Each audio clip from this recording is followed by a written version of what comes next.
What's going on, everybody? Welcome to the channel. So good to have you here. A little excited because we're doing something a little different, launching a new segment where we discuss movie news for the week. So this segment will be called The Zone News.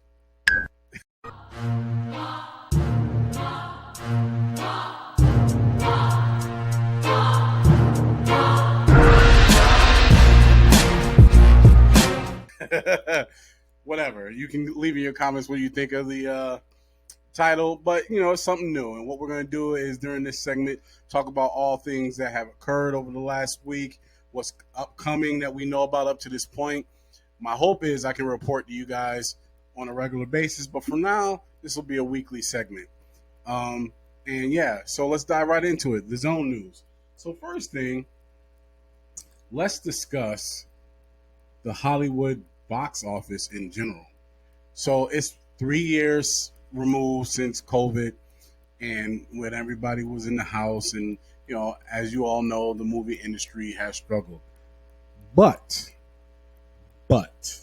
this summer, domestic revenue has surpassed $4 billion post-pandemic burst. So this is the highest since the pandemic or post-pandemic we've seen movie revenue domestically. And that's huge news because someone like me, I don't know about you all, but I love going to the movies. I love going to the movies. I love seeing original content. I love seeing comic book movies, Star Wars, and all that other stuff. But I love being in those seats and watching a film. And it was some dark days for the film industry for a little while, but it looks like we're bouncing back. But the funny thing is, it's not the movies you thought it would, or at least they thought would bring the change. So according to the Hollywood Reporter, right,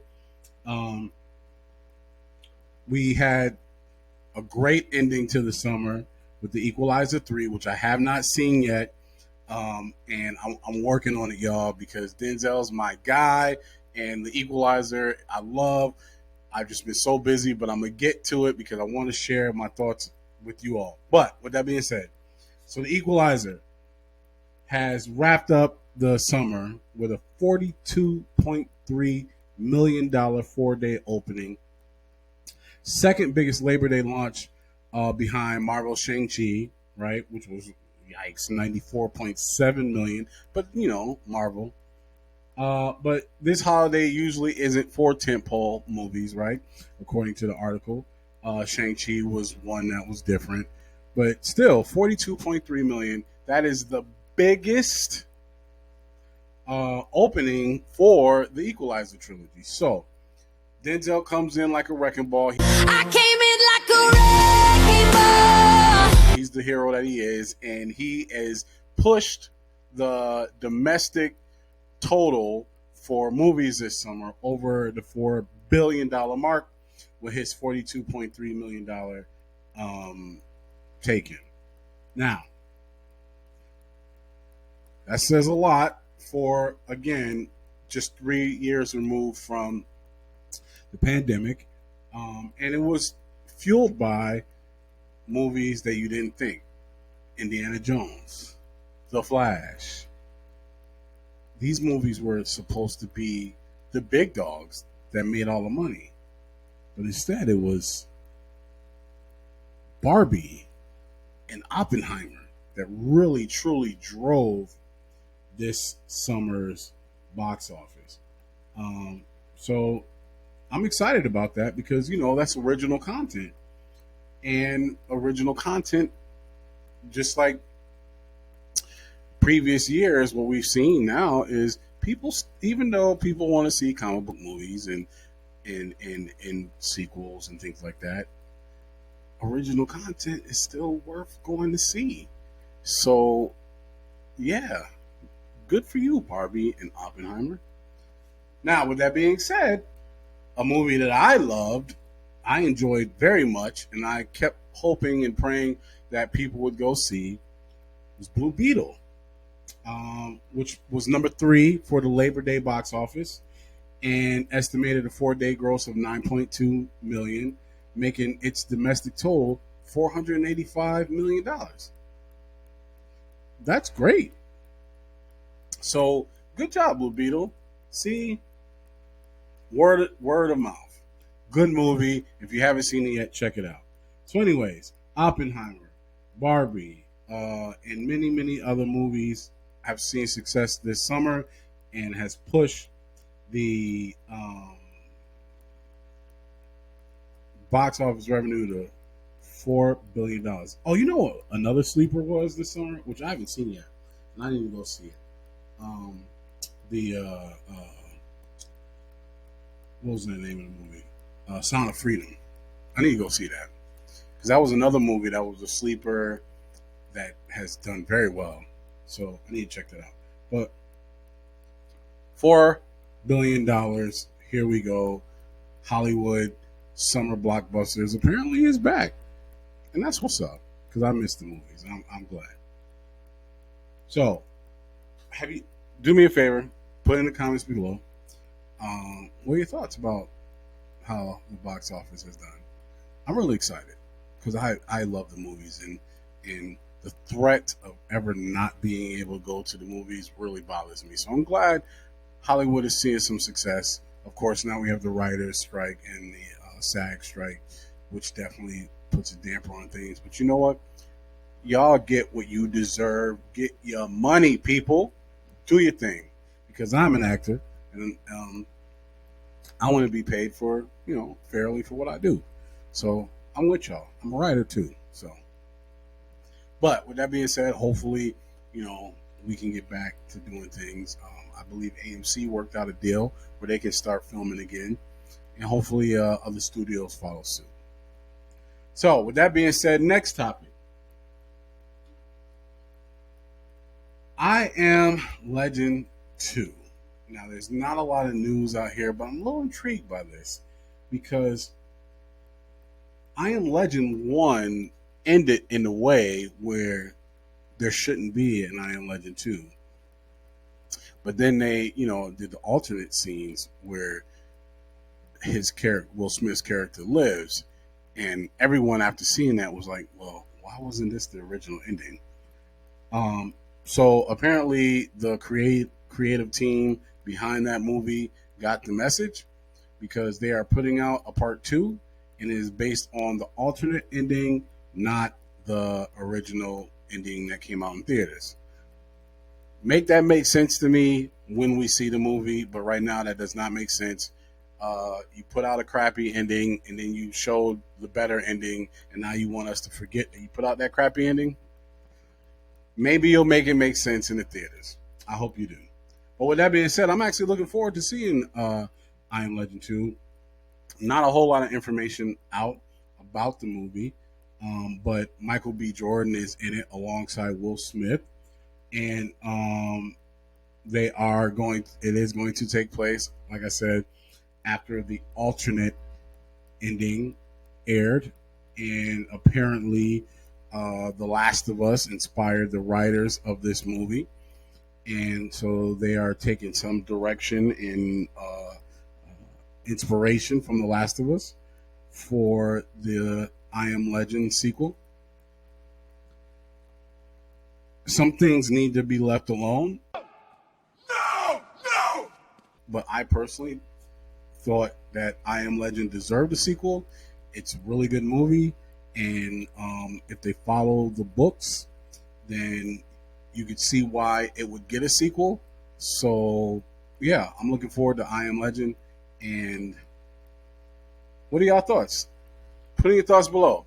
Let me know. Are you looking forward to seeing Will Smith do I Am Legend again? Because I am. With Michael B. Jordan, I think that's going to be dope.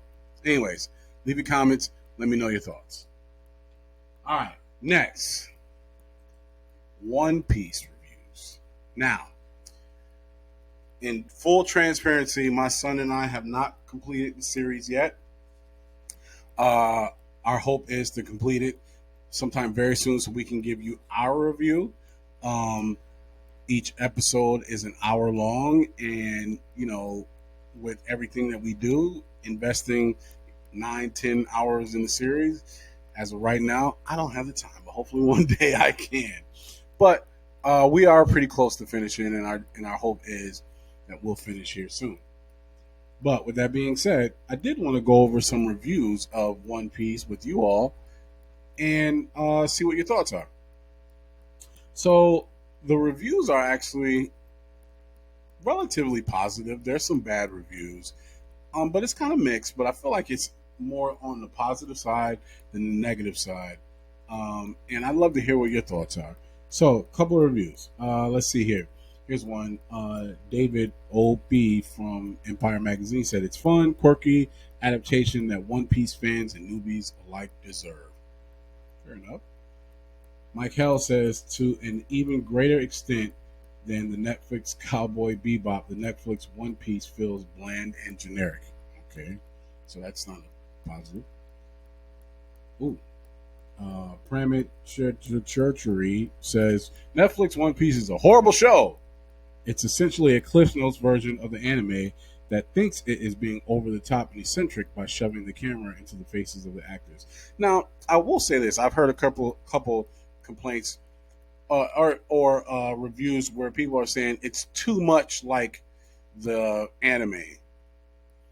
I don't know if that's a good thing or a bad thing. I mean, I guess I get it. That's kind of some people's complaints with Disney, especially The Lion King, was just like you just made a live action version of the cartoon, like frame by frame.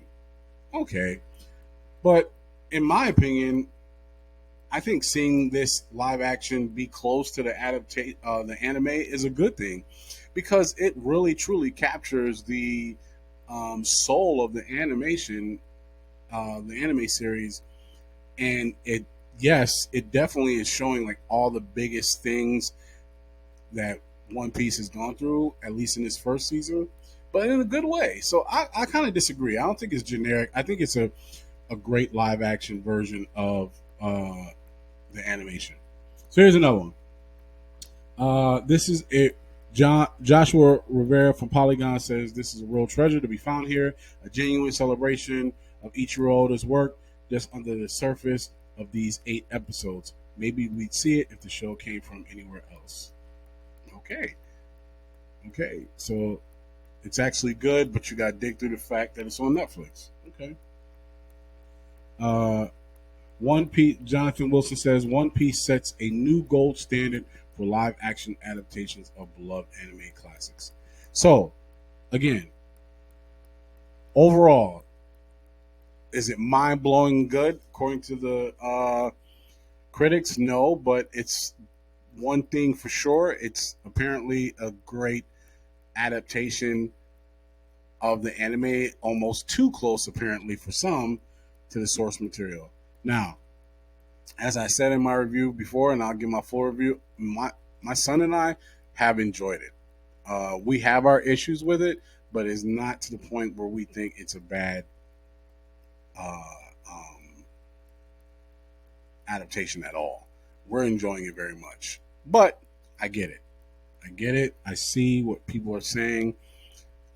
It is really close to the anime in my opinion, but for a good thing. But however, some people don't think so. Okay, fair enough. But do me a favor, stay tuned because our One Piece reaction is coming up. Coming up really soon. We're going to finish that here in a little bit.